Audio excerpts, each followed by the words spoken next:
Всем привет, мои qadrli любимчиklarim. Bugun sizlar bilan tirnoqqa boramiz. Shu uchun bir kunlik vlog. Qani ketdik. Ertalabda turmadim. Obed soat 1 da turdim, chunki ertalabgacha uxlaganim yo'q edi. Keyin sraz kofega suv qo'ydimda, uxodoviy kosmetikalarim bardak bo'lib yotdi. Sraz taklab tashladim. Keyin yuzimni yuvib, yuzimga uxot ham qilmadim. Sraz tishimni yuvish esimga tushib qoldi-da. Sraz tishimni yuvdim, yuzimni artib turib chiqib, Novodga kofe qilgan odamni ko'rganmisizlar? O'sha menda u Novodga kofeni qildim-da.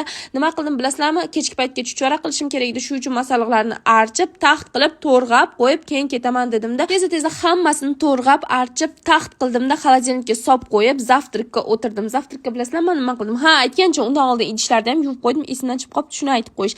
Zavtrikka men qo'qon patr bilan yong'oq yedim. Qo'qon patrni rosa yaxshi ko'raman, pecheniy patr deyiladi. Undan keyin sraz makiyaj qilib, shpakulovkani qildimda, sizlar uchun Get Ready With Me olib, ko'chaga yo'l oldim.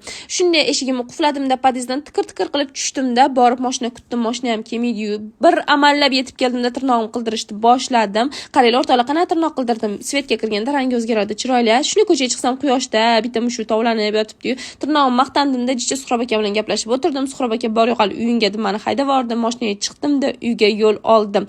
Yo'lda bo'lsa shunday kirishkini yaxshi ko'raman. Shuning uchun shu kirishga oldim. Yo'lda yana bitta mushu ko'rib qoldim. Srazu uyga kirdimda, bilasizlarmi nima qildim? Oyoqlarim charchab ketdi, oyoqlarimda. Shartta yotib uxlab oldim.